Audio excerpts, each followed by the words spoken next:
Hi guys, வணக்கம். இன்னைக்கு என்ன vlog பார்க்க போறீங்க அப்படின்னா, ஒப்பிட்டு செய்கிறது எப்படின்னு சொல்லிட்டு அந்த வீடியோ தான் நீங்கள் பார்க்க போறீங்க. ஸோ மறக்காம வீடியோ ஃபுல்லாக பாருங்கள். ஃபர்ஸ்ட் வந்துட்டு கடலைப்பருப்பு இருக்குது பார்த்தீங்களா, கடலைப்பருப்பை உங்களுக்கு எவ்வளோ குவான்டிட்டி தேவை அப்படிங்கிறத பொறுத்து நீங்கள் கடலைப்பருப்பு வந்துட்டு வேக போடணும். நான் வந்துட்டு ஒரு 2 கிளாஸ் அளவுக்கு கடலைப்பருப்பு போட்டிருந்தேன். 2 கிளாஸ் போட்டிருப்பேங்க. ஒரு 1/2 கிலோ மைதா மாவுக்கு வந்துட்டு நான் 2 கிளாஸ் போட்டிருந்தேன். அப்புறம் பார்த்தீங்க அப்படின்னா அதை நல்லா வாஷ் பண்ணிக்கணும். கடலைப்பருப்பை ஒரு 2 டைம் வந்துட்டு நல்லா அது கழுவுனதுக்கப்புறம் நீங்கள் வேக வச்சுக்கலாங்க. அது வந்துட்டு ஒரு 6-7 விசில் அந்த மாதிரி விட்டுக்கோங்க, நல்லா வெந்துடும். இல்லை அப்படின்னா ஒரு 1/2 மணி நேரத்துக்கு முன்னாடி ஊற வச்சிட்டிங்க அப்படின்னா ஒரு 2-3 விசில்லே வந்துட்டு நீங்கள் இறக்கிக்கலாம். ஸோ நான் ஒரு 6 விசில் அந்த மாதிரி விட்டுருந்தேன், ஃபஸ்ட்டு ஊற வைக்காதனால. அப்புறம் பார்த்தீங்கன்னா மைதா மாவு வந்துட்டு ஒரு 1/2 kg வந்துட்டு நான் எடுத்திருந்தேன். 1/2 kg எடுத்ததுக்கப்புறம் அதில் கொஞ்சமாக கீ ஆட் பண்ணிவிட்டு லைட்டாக வந்துட்டு சால்ட் ஆட் பண்ணியிருந்தேன். ரொம்பலாம் இல்லை, கொஞ்சமாக சால்ட் ஆட் பண்ணியிருந்தேன். அப்புறம் கொஞ்சம் கொஞ்சமாக தண்ணி ஊற்றி நீங்கள் சப்பாத்தி மாவு பிணையுங்க பார்த்தீங்களா, அந்த மாதிரி அந்த கன்சிஸ்டன்சிக்கு வந்துட்டு நீங்கள் பிணைஞ்சிக்கணும். மாவு நல்லா சாஃப்ட் ஆகணுங்க. ஸோ அதனால் ஒரு 1 ஹவராவது மாவு வந்துட்டு நல்லா ஊறணும். அதுக்காக நீங்கள் நல்லா பிணைஞ்சிட்டு ஒரு மேலே வந்துட்டு கொஞ்சம் நல்லா நிறைய எண்ணெய் ஊற்றி நீங்கள் ஊற வச்சிடலாம். நான் வந்துட்டு கொஞ்சமாக வந்துட்டு நெய் ஊற்றி நான் ஊற வச்சுருந்தேன். நான் ஒரு 20 மினிட்ஸ் அந்த மாதிரி தாங்க ஊற வச்சுருந்தேன். நீங்கள் ஒரு 1 ஹவர் ஊற வச்சிங்க அப்படின்னா நல்லா இன்னுமே ரைஸ் ஆகி வரும். ஸோ நல்லாயிருக்கும். அது ஒரு மாதிரி உருட்டுறதுக்கு உங்களுக்கு நல்லாயிருக்கும்.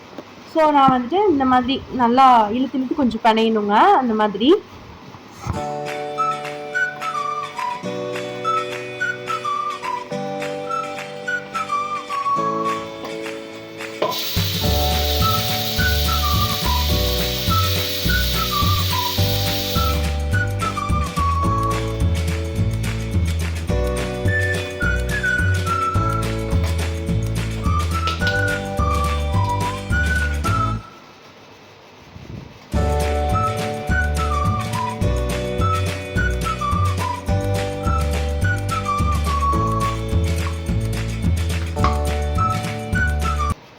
இதில் வந்துட்டு ஸ்மெல் இல்லாத எண்ணெயாக ஊற்றிக்கோங்க, அப்போ தான் கொஞ்சம் நல்லாயிருக்கும். என்னென்னு பார்த்தீங்கன்னா கோல்டு வின்னர், ரீஃபண்ட் ஆயில் அந்த மாதிரி யூஸ் பண்ணிக்கோங்க.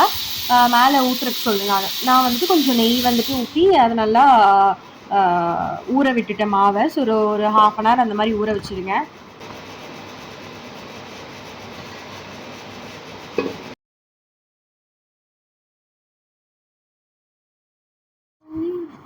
வெல்லத்தை வந்துட்டு நீங்கள் நல்லா இடித்து வச்சுக்கோங்க. அது வந்துட்டு ஒரு 1/4 கிலோ வெல்லம் அந்த அளவுக்கு வந்துட்டு நீங்கள் ஆட் பண்ணால் அது கரெக்டாக இருக்கும். ஸோ அந்த மாதிரி இடித்து வச்சிட்டிங்க அப்படின்னா பருப்பு வெந்ததுக்கப்புறம் வெல்லத்தை வந்துட்டு போட்டு மிக்சியில் அடிச்சிட்டிங்க அப்படின்னா நீங்கள் ரொம்ப நேரம் வந்துட்டு வெல்லம் கரையணும் அப்படின்னு சொல்லிட்டு நீங்கள் வெயிட் பண்ண வேண்டியதில்லை. ஏன்னா இதுலேயே நல்லா மிக்ஸ் ஆயிரும். ஸோ அதனால் அந்த மாதிரி பண்ணிக்கலாம்.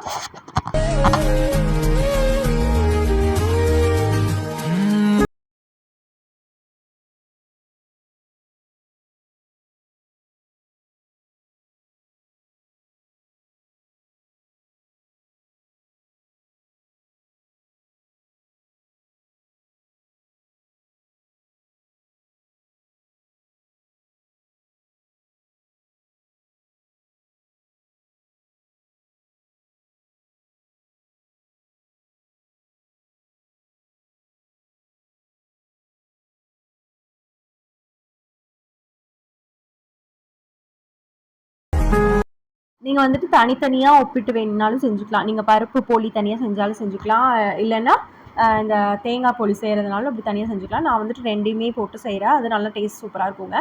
ஸோ தேங்காய் வந்துட்டு ஒரு 1/2 மூடிலையும் கொஞ்சமாக ஒரு பாதி வந்துட்டு செரவி எடுத்துக்கலாம்.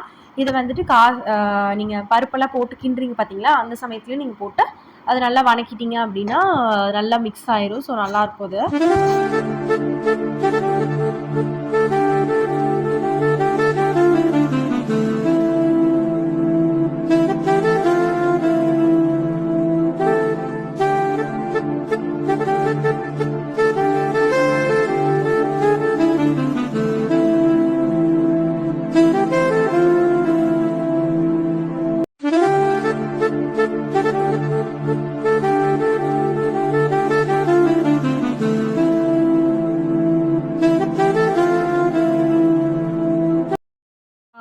அரைக்கிறது என்னென்னு பார்த்தீங்கன்னா, ஏலக்காய் வந்துட்டு ஒரு 6 ஏலக்காய் பக்கம் நான் எடுத்திருக்கேன். ஸோ ஏலக்காய் மட்டும் தனியாக போட்டு அரையாதுன்றக்காக ஒரு ஸ்பூன் வந்துட்டு சுகர் ஆட் பண்ணிக்கிறேன். ஒரு 5-6 ஏலக்காய் வந்துட்டு போட்டு நீங்கள் நல்லா அரைச்சிங்க அப்படின்னா அதில் போட்டோம்னா நல்லா ஸ்மெல் கொடுக்கும். அது டேஸ்ட் வைஸ் நல்லாயிருக்கும். ஸோ அதுக்கு தான் ஒரு 6 விசில் வந்துட்டு விட்டு பருப்பு வந்துட்டு நான் இறக்கிட்டேன். இது வந்துட்டு நல்லா சூடு ஆறணுங்க. இல்லைன்னா நீங்கள் மிக்சியில் போட்டு அரைக்கும்போது மிக்ஸி தெறிக்கிற கூட வாய்ப்பு இருக்குது. ஸோ அது நல்லா ஆறுனதுக்கப்புறம் ஒரு பல்ஸ் கொடுத்துட்டு நீங்கள் வந்துட்டு வெல்லம் இடித்து வச்சுருந்தீங்க பார்த்தீங்களா, 1க்கு 2 அந்த வெல்லத்தையும் போட்டு நல்லா அரைச்சிட்டிங்க அப்படின்னா நல்லா ஒரு ஒரு கொரகொரன்னு வேணுமா இல்லை பேஸ்ட் மாதிரி வேணுமா, உங்களுக்கு எந்த ஸ்டேஜில் எடுக்கணும்னு நினைக்கிறீங்களோ அந்த மாதிரி எடுத்துகிட்டு ஒரு பேனில் வந்துட்டு நீங்கள் நெய் ஊற்றிக்கோங்க. நான் நெய் ஆட் பண்ணிவிட்டு அந்த அரைச்சி வச்சிருந்த பேஸ்ட் இருக்கு பார்த்தீங்களா, அது வந்துட்டு சுருண்டு வர்ற அளவுக்கு போட்டு கிளறணுங்க. அதை இந்த ஸ்டேஜில் இது போட்டு முடிச்சதுக்கப்புறம் நீங்கள் தேங்காய் வந்துட்டு ஆட் பண்ணிக்கலாம். அதில் அரைச்சி வச்சுருந்தோம் பார்த்தீங்களா அந்த ஏலக்காய் பொடி, அதையும் வந்துட்டு இதில் போட்டுக்கோங்க. போட்டு நல்லா மிக்ஸ் பண்ணி நல்லா கெட்டியாகணுங்க. ஏன்னா வெல்லம் வந்துட்டு கொஞ்சம் தண்ணி விடுற மாதிரி கொஞ்சம் லூஸாக வரும் உங்களுக்கு. ஏன்னா பூர்ணம் வந்துட்டு இப்போ உள்ளே கெட்டியாக வச்சா தான் நல்லாயிருக்கும், இல்லை வெளியெல்லாம் பிரிஞ்சு வந்துடும். ஸோ நல்லா அதை வந்துட்டு கிளறிட்டே இருக்கணும் கொஞ்சம் நேரம் கைவிடாமல். நீங்கள் கைவிட்டீங்க அப்படின்னா கீழெல்லாம் அடி பிடிச்சிரும். ஸோ அதை கொஞ்சம் பார்த்துக்கோங்க.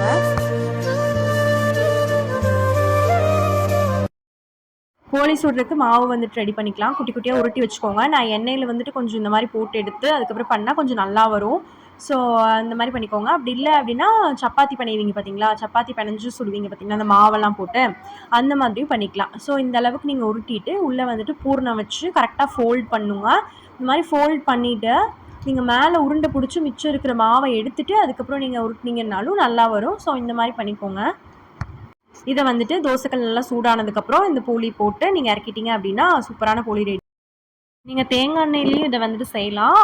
நெய்யில் செஞ்சால் இன்னும் கொஞ்சம் நல்லா வாசனையாக இருக்கும். ஸோ இந்த வீடியோ பிடிச்சிச்சு அப்படின்னா மறக்காமல் ட்ரை பண்ணிக்கோங்க. நெக்ஸ்ட் வீடியோவில் பார்க்கலாம். பாய். ட்ரை பண்ணிவிட்டு எப்படி இருக்குன்னு சொல்லிட்டு கமெண்ட்ஸில் சொல்லுங்கள்.